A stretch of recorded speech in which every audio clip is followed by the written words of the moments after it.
Assalamualaikum warahmatullahi wabarakatuh. Waalaikumsalam warahmatullahi wabarakatuh. Ya. Sebelumnya saya mengucapkan terima kasih kepada rekan-rekan semua yang pada hari ini sudah berkenan hadir, meluangkan waktunya untuk kita bersama-sama menyaksikan diseminasi modul 1.4 mengenai budaya positif yang akan disampaikan oleh Ibu Achika Fauzia selaku calon guru penggerak angkatan 10 dari Kabupaten Pemalang.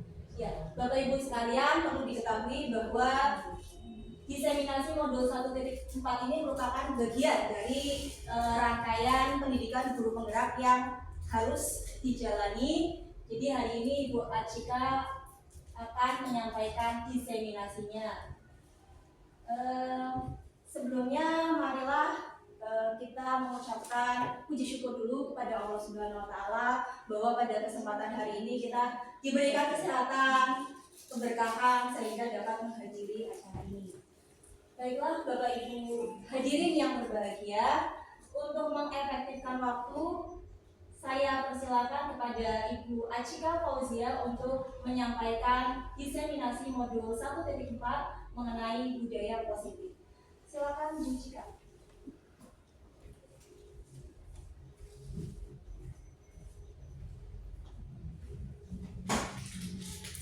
Sebelumnya, Assalamualaikum warahmatullahi wabarakatuh. Waalaikumsalam warahmatullahi wabarakatuh. Baik, Bapak Ibu yang hebat, hari ini terima kasih atas kehadirannya dalam rangka diseminasi modul 1.4 budaya positif. Seperti yang tadi moderator sampaikan bahwa saya mendefinisikan untuk budaya positif yang ada di sekolah kita bersama. Baik, tanpa membuang waktu, kita mulai saja untuk diseminasinya. Di sini untuk masuk ke latar belakang. Baik, untuk latar belakang, selama ini murid melakukan pelanggaran maka akan dihukum. Entah hukuman itu dalam bentuk verbal atau fisik. Banyak guru yang memposisikan diri sebagai penghukum, bahkan saat menyelesaikan permasalahan atau kasus siswa, banyak guru yang belum mengetahui tentang segitiga restitusi. Sehingga untuk membentuk suatu budaya positif perlu adanya keyakinan kelas dan segitiga restitusi. Dengan adanya aksi nyata ini diharapkan Bapak dan Ibu guru bisa menerapkan segitiga restitusi dalam menyelesaikan kasus sehingga murid menjadi mandiri, percaya diri, dan merdeka. Kita masuk.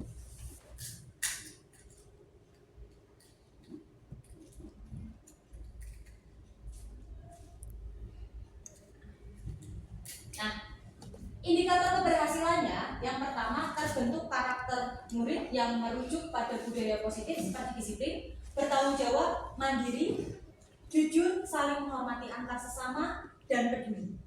Ya. Yang kedua, terbentuknya keyakinan tiap-tiap kelas yang telah disepakati bersama murid dan guru atau wali kelas.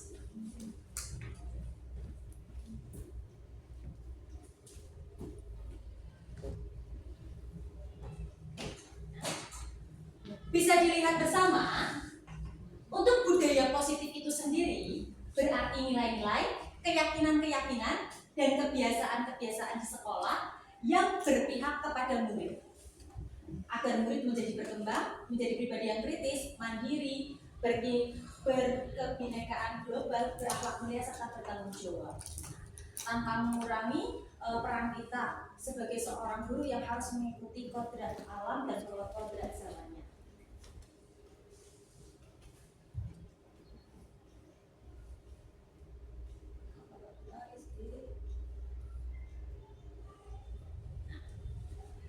Untuk elemen budaya positif yang ingin saya sampaikan, di sini ada 5 elemen. Yang pertama, untuk disiplin positif adalah pendekatan yang bertujuan untuk menjalin kedekatan dengan murid dengan kontrol diri.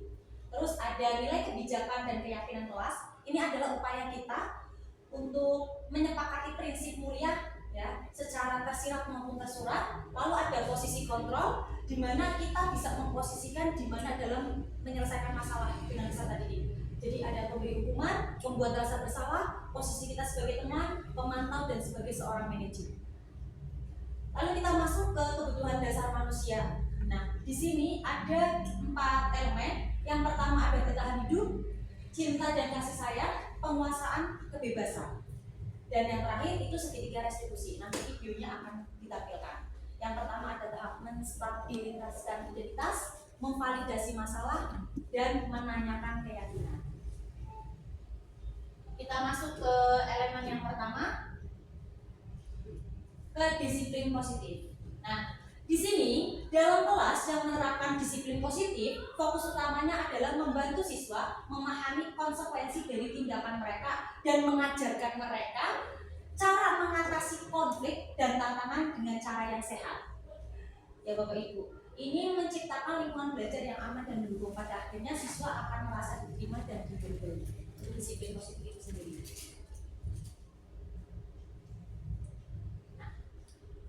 Selanjutnya kita masuk ke motivasi perilaku manusia. Jadi Bapak Ibu, dalam budaya positif ini ada yang namanya motivasi perilaku manusia. Di mana di sini ada 3 motivasi menurut Diana Gosen. Yang pertama itu ada untuk menghindari ketidaknyamanan atau hukuman. Ya. Terus yang kedua untuk mendapatkan imbalan atau penghargaan dari orang lain. Terus yang ketiga, untuk menjadi orang yang mereka inginkan dan menghargai diri sendiri dengan nilai-nilai yang mereka percaya. Jadi dalam melakukan sesuatu, menurut Diana Gosen itu ada 3 motivasi. Mungkin kita sering melakukannya. Ya.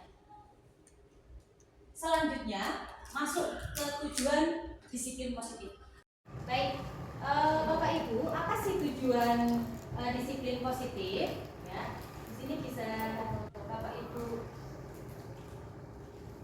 bersama lihat. Untuk tujuan dari disiplin positif adalah untuk menanamkan motivasi kepada semua siswa kita, ya, agar mereka menjadi orang yang menginginkan dan menghargai diri mereka. Tapi di sini kalau misalnya kita menerapkan disiplin positif itu akan jangka panjang Bapak Ibu. Jadi sepanjang hayat mereka akan mengingat dan akan selalu menghargai diri mereka. Nah, berikutnya Bapak Ibu bisa lihat atau ya Bapak Ibu saksikan untuk video contoh disiplin positif.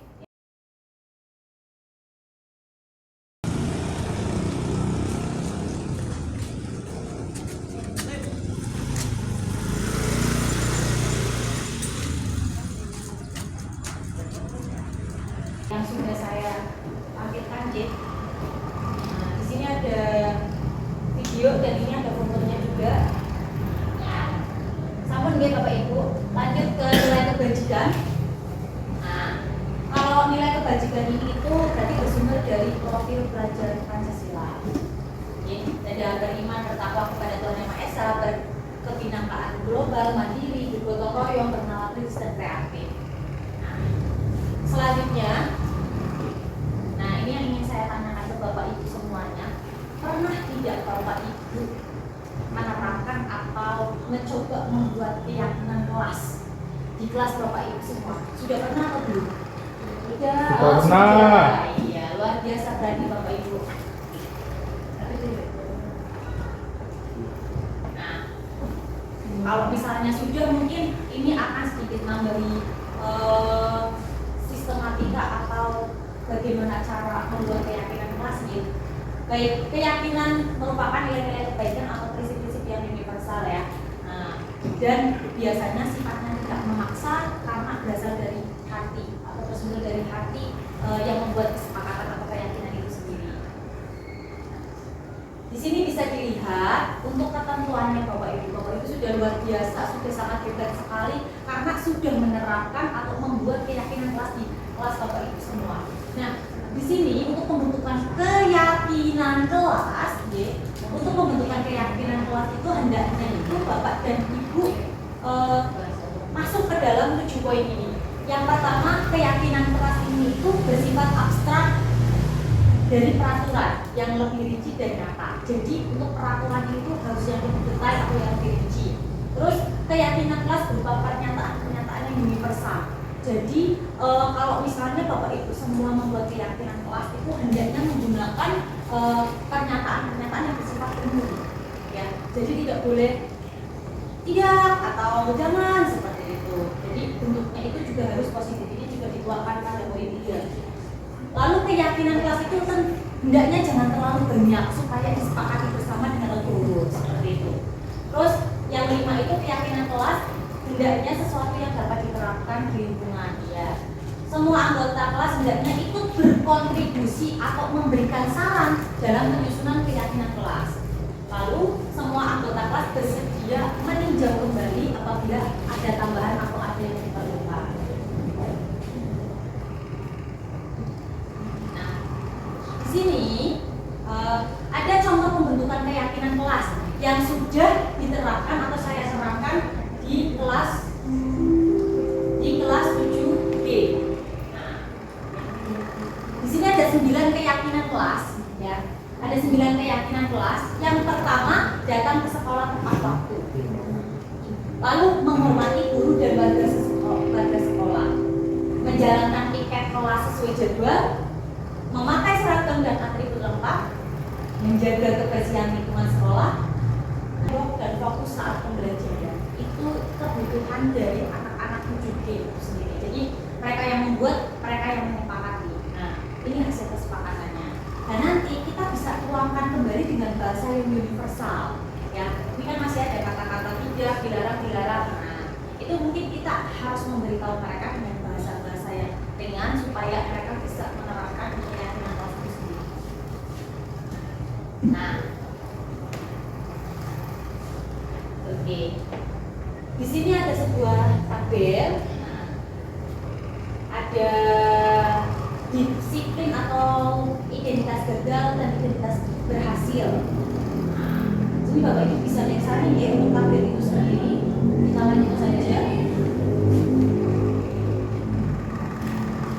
Di sini ada pengaruh guru penghargaan terhadap anak menurut Paul. Jadi Bapak Ibu dalam mengajar, membimbing, menuntun anak-anak, hendaknya kita memang sebagai seorang guru kan akan lebih baiknya memenuhi kebutuhan mereka sebagai seorang pelajar yang memiliki potensi masing-masing. Nah, di sini itu biasanya, sebelum saya belajar modul ini itu ketika saya melihat seorang anak yang disiplin, yang mau mengerjakan tugas, yang mau yang nilai ulangannya itu tinggi, saya selalu memberikan penghargaan berupa memberikan coklat atau apa sebagai motivasi mereka karena mereka sudah berhasil mendapatkan nilai tertinggi. Nah, ternyata Bapak Ibu memberikan penghargaan berupa barang itu tidak selalu baik. Di sini ada pengaruh buruk penghargaan terhadap anak menurut Paul, bisa kita lihat bersama.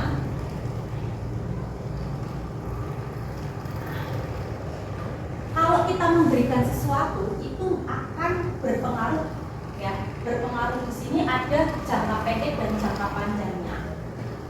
Penghargaan diberikan untuk membuat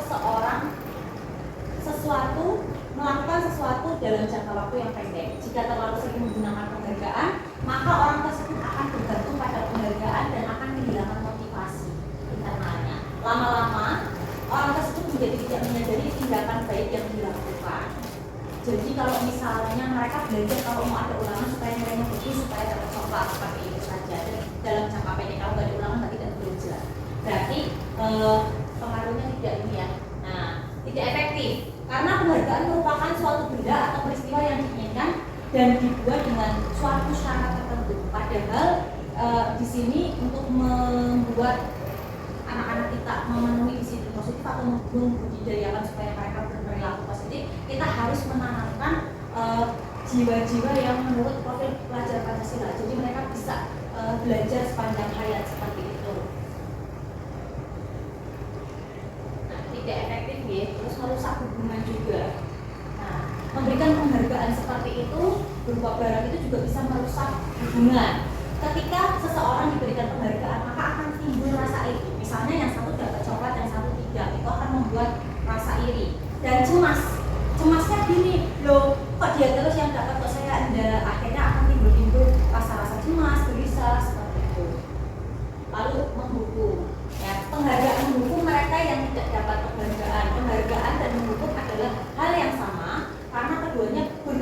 mengendalikan perilaku seseorang. Ya, jadi menurut KON itu penghargaan sama menghukum itu sama, karena sama-sama mengendalikan. Yang satu mengendalikan supaya nilainya bagus, yang satu mengendalikan supaya tidak beretika jelek seperti itu. Nah, kita lanjut untuk 5 kebutuhan dasar manusia ya Bapak Ibu. Yang pertama ada bertahan hidup. Oke. Jadi untuk manusia itu sendiri ada 5 kebutuhan. Yang pertama bertahan hidup. Nah, kalau misalnya bertahan hidup merupakan kebutuhan yang bersifat fisiologis. Untuk bertahan hidup misalnya kesehatan, rumah, makanan. Nah, atau komponen psikologis dari kebutuhan adalah kebutuhan akan rasa aman. Nah, itu adalah 5 kebutuhan dasar manusia. Lalu ada cinta dan kasih sayang. Manusia itu memiliki kebutuhan untuk dicintai, ya, untuk diberi kasih sayang juga. Nah, kebutuhan ini tuh masuk ke dalam kebutuhan psikologis. Jadi secara tidak langsung bukan manusia itu saya bisa tanpa cinta atau saya bisa tanpa kasih sayang, itu aslinya sedikit banyaknya kurang tepat deh, karena sejak manusia itu lahir pun mereka sudah diberikan luar biasa kasih sayang dari Sang Pencipta yang memberikan mereka kehidupan, ayah ibu, pasangan, teman, dan rekan ya. Lanjut ke penguasaan. Nah, mereka itu ingin diakui. Jadi untuk kebutuhan dasar manusia itu manusia ada yang namanya penguasaan. Jadi ada rasa di mana mereka itu pengen diakui atas segala hal yang mereka lakukan, entah itu prestasi, entah itu kemampuan atau soft skill seperti itu. Selanjutnya kebebasan. Nah, merupakan kebutuhan akan kemandirian, mempunyai pilihan dan mampu mengendalikan arah hidup seseorang. Jadi itu punya kebutuhan dasar kebebasan. Jadi kalau misalnya Bapak Ibu yang masih merasa tidak bebas, berarti harus mencari kebebasan itu dengan cara-cara yang positif ya. Nah, siswa yang mempunyai kebutuhan kebebasan yang tinggi menginginkan pilihan perlu banyak bergerak, suka coba-coba, tidak terlalu terpengaruh oleh orang lain, suka hal yang baru dan menarik. Kalau pada siswa. Lalu yang berikutnya itu ada kesenangan. Jadi siswa itu atau kita sebagai seorang manusia itu memiliki kebutuhan dasar kesenangan ya, di mana seperti bermain, tertawa itu merupakan kebutuhan kita. Kalau misalnya kita melupakan kebutuhan itu, maka nanti yang ada stres seperti itu ya. Nah, seperti itu. Jadi untuk kebutuhan manusia seperti itu Bapak Ibu ada 5 kebutuhan. Selanjutnya kita masuk pada cara kita dalam menyelesaikan suatu kasus pada murid ya. Pernahkah Bapak atau Ibu berkaca pada diri sendiri, apakah sudah tepat saat menyelesaikan kasus pada murid? Belum. Baik. Di sini ada beberapa. Coba, mungkin Bapak dan Ibu bisa kisah sendiri. Mungkin di posisi mana Bapak Ibu berada? Yang pertama penghukum.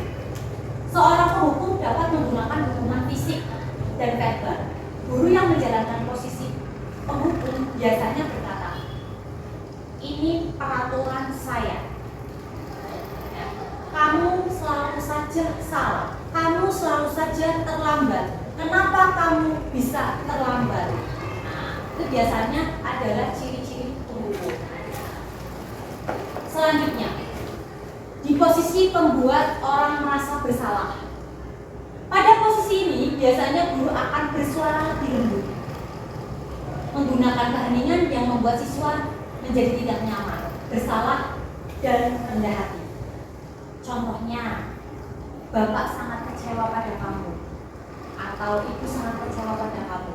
Berapa kali Ibu bicara, atau berapa kali Ibu harus memberitahu seperti itu. Nah, ini akan membuat siswa kita merasa bersalah. Lalu posisi sebagai seorang teman. Nah, biasanya itu kadang posisi ini itu disalah tafsirkan anak-anak kita ya. Taunya kita itu sefrekuensi, terus mereka kadang melampaui ya jadi kayak bestie gitu.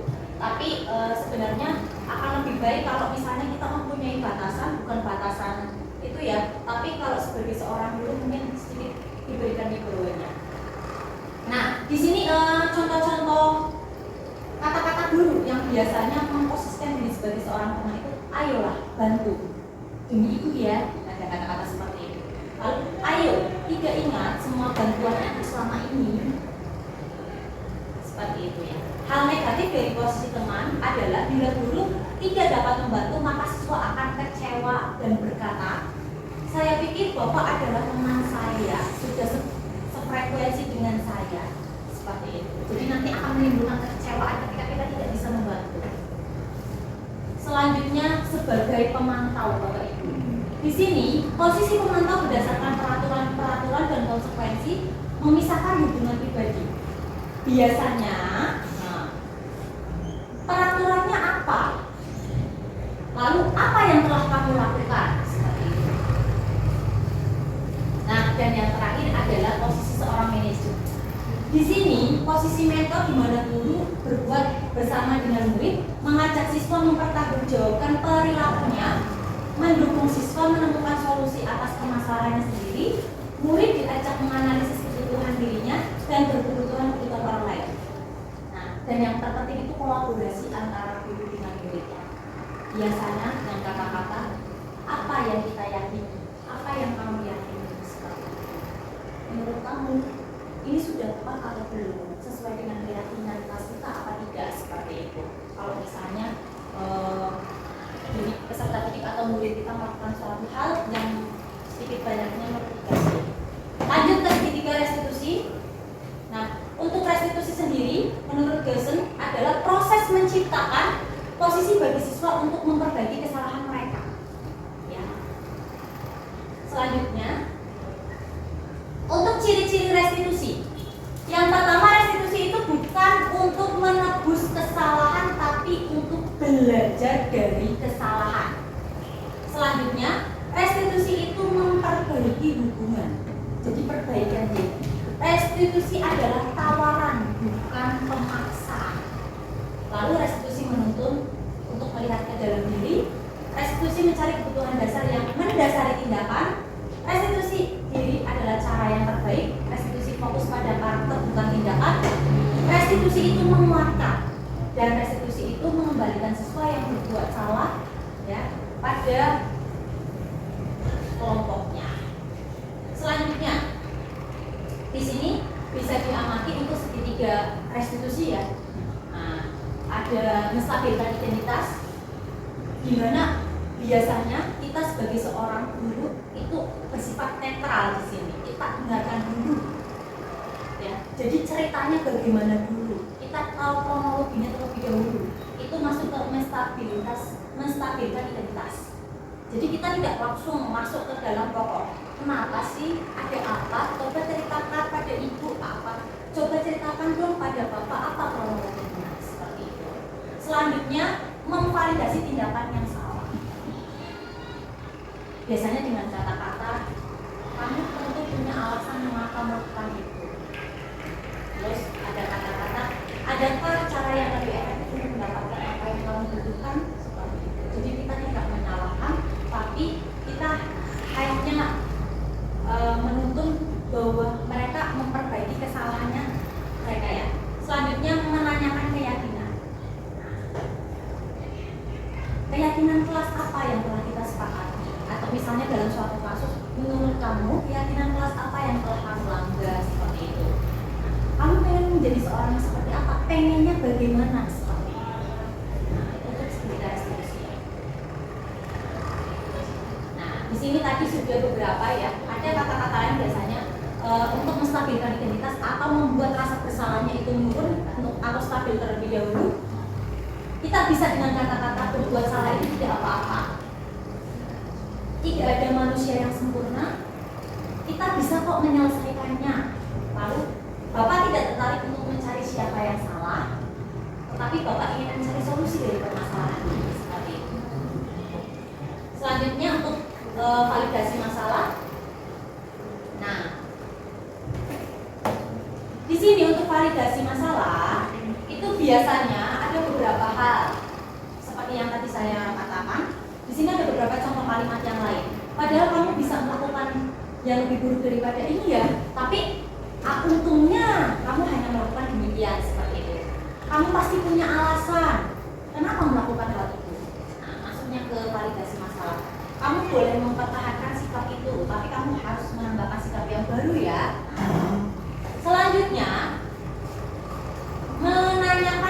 Nah, di sini seperti yang tadi saya sampaikan, biasanya menanyakan kesepakatan yang sudah disepakati di awal, melanggar bagian mana seperti itu. Nah, sebenarnya ini saya ingin menampilkan sebuah video. Saya ingin menampilkan sebuah video ya, di mana proses pembuatan video segitiga restitusi. Assalamualaikum. Waalaikumsalam. Silakan masuk kakak.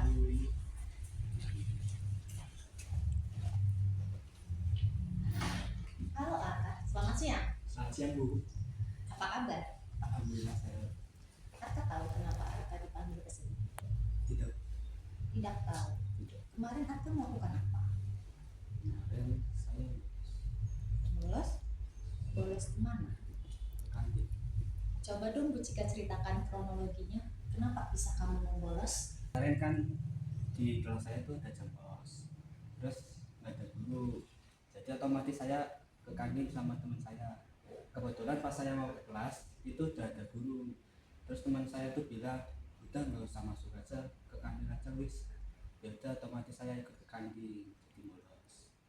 Jadi Oke. Menurut kakak tindakan yang kakak lakukan betul apa salah? sangat tidak benar dan sangat salah. Oke. Lalu upaya apa yang harus kakak lakukan untuk memperbaiki keadaan tersebut? Saya akan meminta maaf kepada guru matanya, lalu juga saya minta maaf ke semua saya pikir salah. Oke. Lalu menurut kakak keyakinan kelas apa yang sudah kakak langgar? Tidak membolos dan tidak menghargai guru. Oke. Bu Cika bangga sekali Arka sudah mengakui kesalahan Arka. Bu Cika harap kedepannya Arka bisa lebih baik lagi, jangan diulangi lagi ya. Sekarang silakan Arka kembali ke kelas, mengikuti pembelajaran dengan baik, dan tolong Bu Cika harap kamu bisa fokus dan semangat dalam membaca. Itu ya Arka ya. Silakan bisa kembali ke kelas Arka.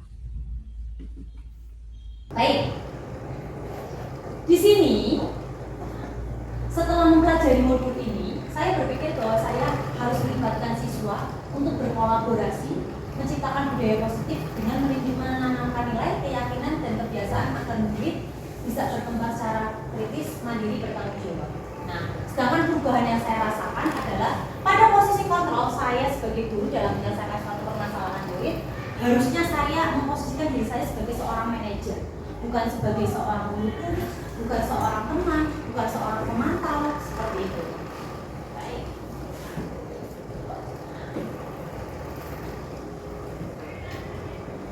Baik Bapak Ibu guru hebat, untuk presentasi atau diseminasi saya selesai. Setelah ini mungkin akan kita lanjut sebentar untuk proses pemutaran video nanti.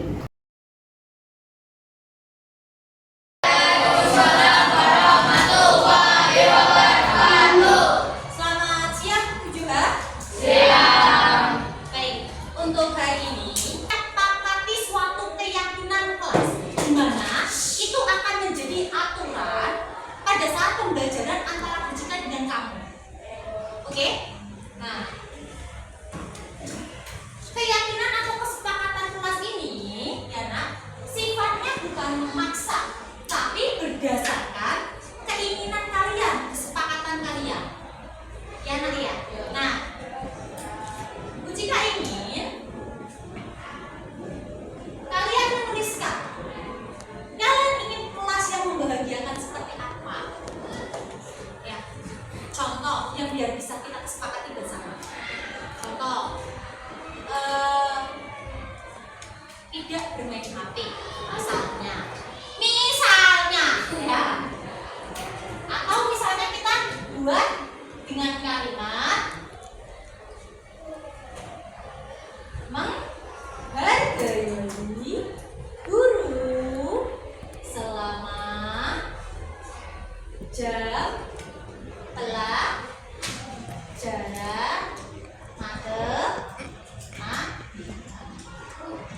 nanti kalau kan kita kan kesepakatannya di matematika. Nah, oh ya, kalau bahasa yang lebih ini kan ininya apa?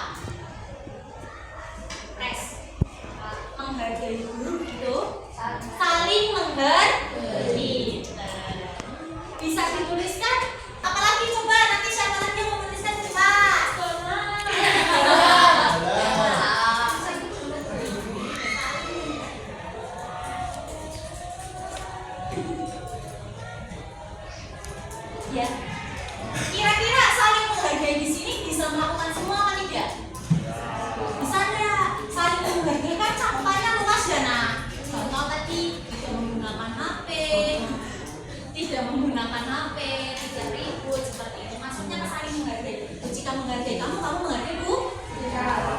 Misalnya tidak menuliskan pekerjaan yang lain. Jika lagi ngajari matematika, kamu menulisnya IPS. Itu kan maksudnya kesepakatan kelas ini. Kesepakatan kelas atau keyakinan kelas.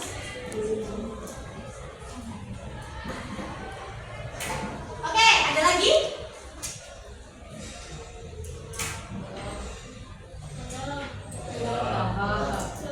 Kira-kira dalam pembelajaran gimana? Kalau kelas kotor nyaman nggak?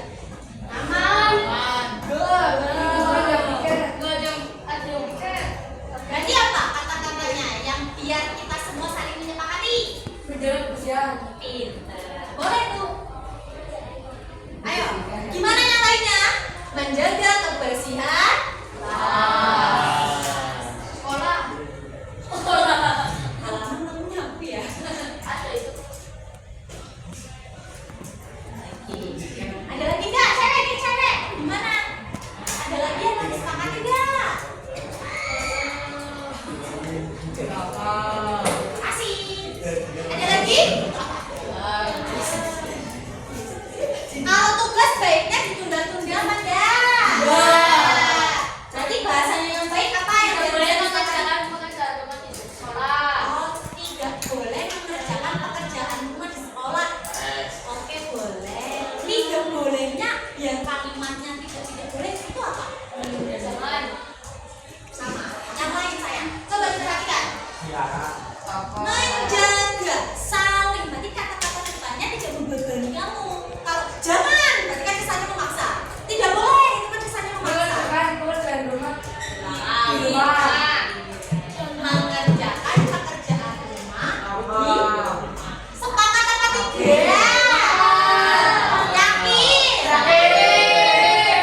Yakin tidak?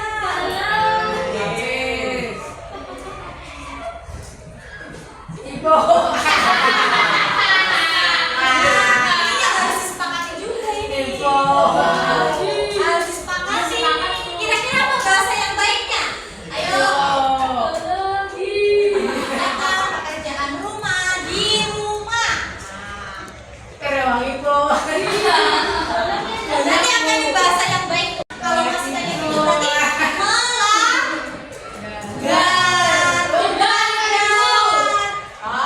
masa sanksinya pakai denda nanti barangnya kayak banyak sekali karena kamu sering hilaf ya.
Bapak-Ibu sekalian, demikianlah tadi presentasi mengenai budaya positif yang sudah disampaikan oleh Ibu Achika Fauzia. Nah, untuk sesi selanjutnya kita masuk ke tanya jawab. Silakan barangkali dari Bapak Ibu sekalian ada yang ingin didiskusikan gitu. Ada yang ingin didiskusikan terkait dengan budaya positif. Tadi menarik sekali, kita sudah mengetahui adanya restitusi, kemudian ada posisi atau peran kontrol guru. Nah, mari kita diskusikan ini. Silakan untuk sesi pertama saya buka untuk 3 orang penanya. Ya, silakan Bu Ririn, boleh berdiri atau cukup berdiri saja nih? Dari sini aja ya, kelihatan ya. Baik.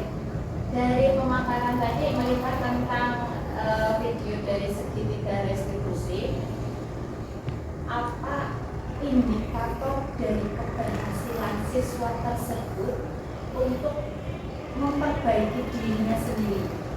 Terus yang selanjutnya, ada tidak RTL-nya atau rencana tindak lanjut dari Ujika dari segitiga restitusi? Karena kemungkinan kalau untuk segitiga restitusi itu tidak bisa dilakukan hanya 1 kali, karena keberhasilan anak kita tahu harus bertahap dan kita harus memantau. Itu saja, terima kasih. Baik, terima kasih Bu Ririn. Monggo dari teman-teman yang lain, nanti pertanyaannya kita kumpulkan dulu dan akan dijawab sekaligus oleh Bu Ujika. Silakan, masih ada lagi Bapak Ibu? Atau ya, kalau jawab dulu Bu Ujika, silakan pertanyaan dari Bu Ririn. Silakan.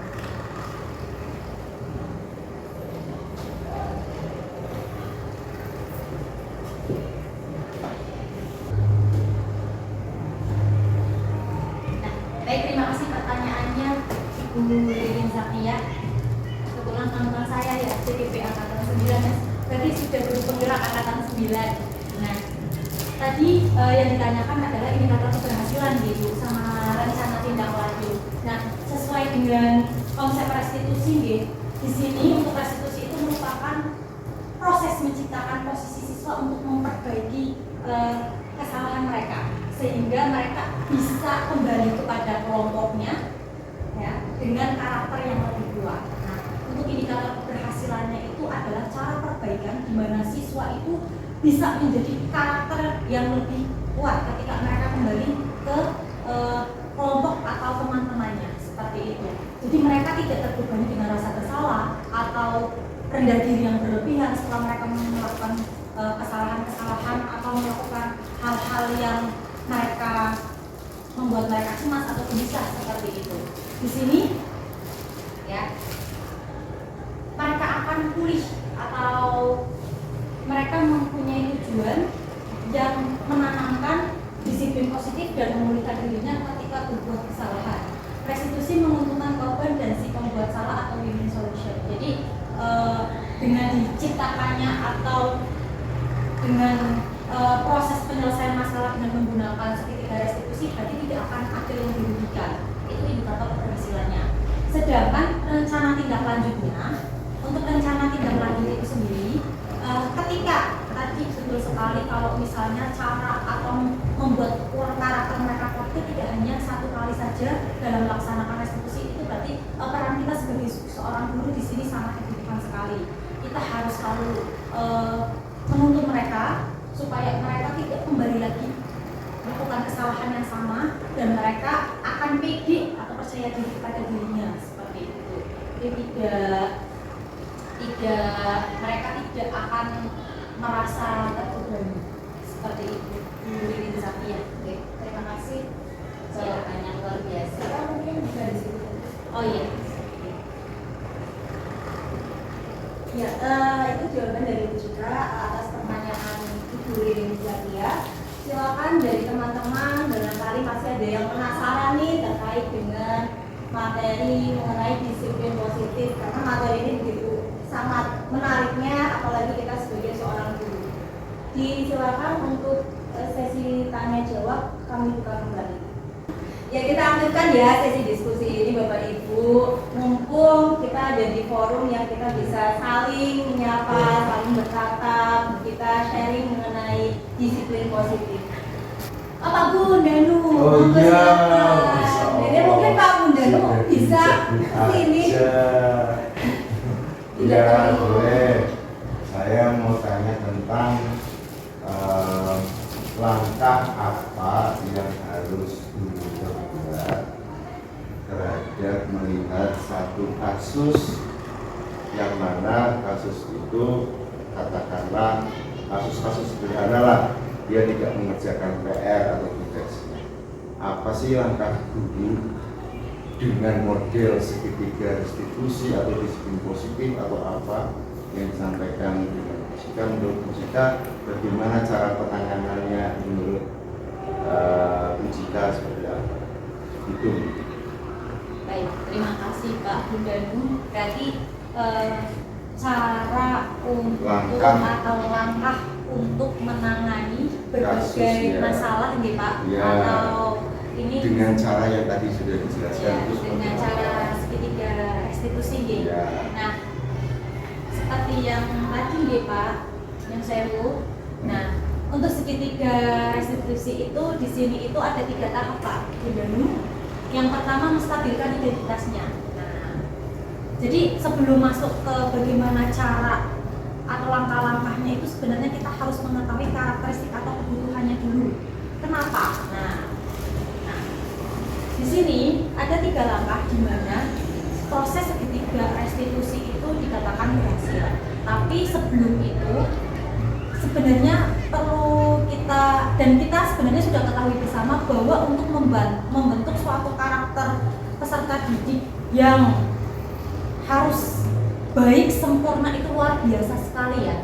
Dalam artian mereka itu memiliki kebebasan dalam menentukan atau berkembang sesuai potensi mereka masing-masing. Jadi kita sebagai seorang guru ya kalau bisa tugasnya cuma menuntun, membimbing seperti itu tanpa memaksakan suatu kehendak. Kalau misalnya tadi Pak Bundanu menanyakan bagaimana caranya supaya atau langkah-langkahnya bagaimana untuk bisa masuk ke segitiga restitusi untuk bagian kalau tidak mengerjakan tugas, berarti Pak Bundanu mungkin bisa melakukan langkah-langkah.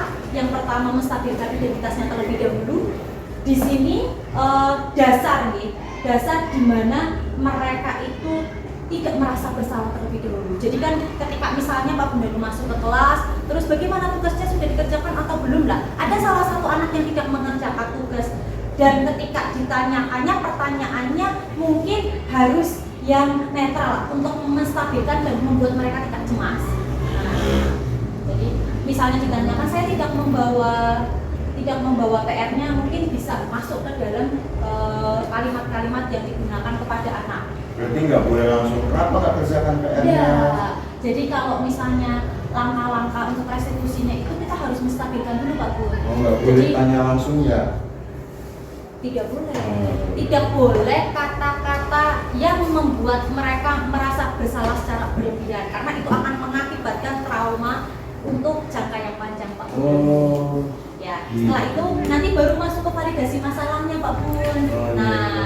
Nah di sini untuk validasi ini itu alasan mereka yang sebenarnya. Jadi kita tidak langsung jebret-jebret malas dan yang lainnya itu tidak boleh seperti itu. Jadi kita harus memvalidasi apakah betul karena mereka ketiduran sehingga bukunya ketinggalan dan yang lain-lain seperti itu. Lalu menanyakan keyakinan. Setelah Pak Bun membuat suatu kesepakatan di mana PR itu harus dikerjakan di rumah atau PR itu harus dibawa pada saat mapel yang bersangkutan ada Bapak Ibu gurunya. Nah, di sini harus ditanyakan keyakinannya. Bagaimana? Menurut kamu sudah melakukan keyakinan kelas yang kita sepakati apa belum, seperti itu. Nanti sehingga setelah mereka stabil, mereka mengambil kesalahan dan mereka memperbaiki. Sehingga ketika restitusi atau proses restitusinya itu selesai, itu mereka tidak meninggalkan kesan-kesan bahwa mereka adalah seorang yang bersalah secara berlebihan, seperti itu. Berarti tidak bisa langsung pada saat itu ya? Apakah itu bisa ditanyakan di kelas atau di luar kelas Musika? Kalau baiknya untuk segitiga restitusi supaya tidak membebani membebani ya untuk menjaga hati dari peserta didik baiknya di luar. Jadi Panggil secara itu ya, Bu, ya ya? kita pendekatan ke anaknya Pak Bunda dulu. Kita pendekatan dulu secara personal dulu. Takutnya barangkali ketika berada di kelas dia akan semakin terbebani karena kesalahan. Jadi kalau misalnya baiknya kalau misalnya ada yang tadi tidak mengerjakan PR, oh ya sudah berarti kita cukup sampai di situ dulu. Nanti setelah itu akan kita Berarti proses pada saat diskusi. pembelajaran ya lanjut aja dulu ya. Kita menyelamatkan yang lain karena kan peserta didiknya banyak. Banyak. Ya, tapi tetap memperhatikan poin pendekatan pada peserta didik yang bersangkutan seperti itu. Apakah ada prioritas, misalkan ternyata di kelas itu ada yang tidak mengerjakan PR, ada yang nggak bawa buku catatannya, itu berarti diselesaikan saat itu atau nanti? Kalau prosesnya dalam suatu pembelajaran itu ada berbagai macam peristiwa, mungkin sebaiknya kita sebagai guru yang posisinya sebagai seorang manajer, kita harus karena ini kondisinya sama nih Pak B, mungkin kita akan sedikit meninjau kembali untuk keyakinan kelasnya, sehingga kalau misalnya keyakinan kelasnya sudah disepakati bareng-bareng bersama, mungkin kita akan menemukan solusi bersama juga. Karena sebagai seorang guru baiknya kita sampaikan supaya mereka bisa mencari solusi bersama seperti itu. Terakhir Bu Cika, Boleh. kalau ada kayak gitu, misalnya tadi ya, itu bagaimana tujuan pembelajaran di kelasnya nanti tercapai nggak? Kalau nggak bawa tugas? Sebenarnya tujuan pembelajaran tercapai atau tidak itu tergantung Bapak Ibu gurunya. Oh. Ketika targetnya itu harus materinya harus selesai semuanya, mungkin dikatakan target pembelajarannya, tujuan pembelajarannya berhasil atau tidaknya di situ. Tapi menurut saya Pak Bun, tujuan pembelajaran itu tercapai atau tidaknya itu ketika semua peserta didik itu bisa terpenuhi kebutuhan belajarnya masing-masing dan mereka tidak terbebani dan bisa mengembangkan potensinya, itu sudah cukup untuk bisa keberhasilan tujuan pembelajaran. Jadi tidak hanya materi selesai, sudah ulangan semua, sudah selesai semua materinya, babnya seperti itu. Jadi mungkin Diferensiasi maksudnya. kalau diferensiasi itu berarti kan pembelajaran pada satu kelas yang berbeda-beda cara penanganan deh Pak Budi. Tapi kalau misalnya tadi kan yang ditanyakan kan kalau misalnya tujuan pembelajarannya tercapai atau tidak, seperti itu. Sedangkan untuk diferensiasi sendiri kan juga banyak yang harus kita persiapkan karena kebutuhan peserta didiknya berbeda-beda Pak Budi. Oh iya. Baik, terima kasih Bu Cika. Sama-sama Pak Bu. Sebentar menambahi dari pernyataannya Pak Bu tadi, ketika ada anak yang tidak mengucapkan tugas dan bla-bla-bla, menurut Bu Cika, apakah ada misalnya menurut jenengan ada guru yang mengatakan bahwa tidak mengerjakan tugas, tidak mengerjakan PR, itu langsung digiring masuk ke BK, biar guru BK yang menangani. Menurut Bu Cika bagaimana? Baik, terima kasih atas pertanyaannya Bu Ririn. Nah, kalau menurut saya ya, kalau misalnya kita sedang belajar budaya positif dan segitiga restitusi, langkah itu kalau saya katakan tidak tepat juga sebenarnya tepat juga.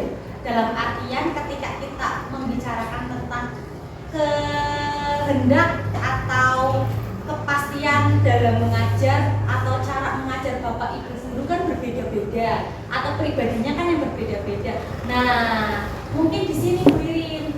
Nah, saya mempelajari tentang bagaimana kita selalu harus menumbuhkan suatu hal atau budaya positif berupa komunikasi. Ketika Bapak Ibu guru komunikasinya kuat, ketika kita bisa menghimpun suatu komunitas yang baik, sehingga kita bisa satu jalan di mana cara memperlakukan peserta didik sesuai dengan kebutuhannya, saya rasa tidak akan ada lagi Bapak Ibu guru yang tidak mengerjakan PR masuknya ke BK. Karena untuk guru bimbingan dan konseling itu sendiri tugasnya bukan menghukum anak yang tidak mengerjakan PR, tapi kan untuk bimbingan konseling sendiri kan hanya memberikan bimbingan psikologi supaya peserta didiknya itu bisa tenang, bisa tidak merasa atau bisa menemukan solusi dalam permasalahannya seperti itu. Jadi kalau menurut saya tidak tidak tepat dan kurang tepat, atau mungkin kalau misalnya sudah disepakati bersama, itu akan tidak seperti itu lagi. Atau itu dulu masuk ke BK karena tidak mengerjakan PR atau telat dalam pembelajaran seperti itu Ibu Wiwi. Menciptakan komunitas biasa sejalan. Menciptakan komunitas supaya berjalan itu harus konsisten. Yang berjalan. Ya, komunitas yang sejalan itu harus konsisten. Sebagai pionir yang paling depan, sebagai calon guru penggerak, mungkin saya harus belajar sama Bu Ririn ini karena sudah ini. Kalau misalnya kita mau ngalahi, kita mau membangun komunitas itu agar tumbuh menjadi komunitas yang baik, komunitas yang sejalan, berarti kita harus berusaha lebih keras lagi. Karena sesuatu yang tumbuh itu ya tidak akan langsung tumbuh, tapi harus dibenikan dulu, disirami dulu dengan cara kekonsistenan, dengan cara sering kumpul, dengan cara berbagi praktik baik bersama seperti itu Bu Ririn ya. Jadi akan ketika sering diskusi atau sering berbagi praktik baik bersama, nanti akan timbul suatu keyakinan kita semuanya bahwa memperlakukan seorang siswa itu adalah sesuatu yang berharga, bukan hanya dia orang lain, tapi adalah satu. Itu Bu Ririn. Terima kasih Bu Cika atas penjelasannya. Bu Cika yang luar biasa.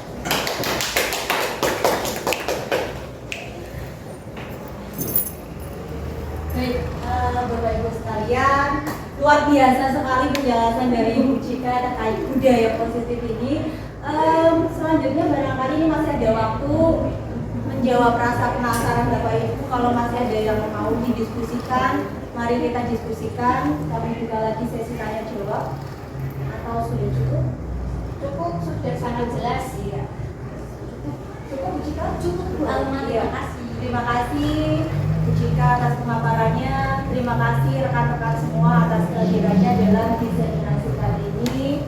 Akhirnya cukup sekian. Mohon maaf apabila saya dari moderator ada kesalahan dalam bertutur, mungkin ada kekurangan juga dalam penyampaian dari Bu Cika. Kami mohon maaf.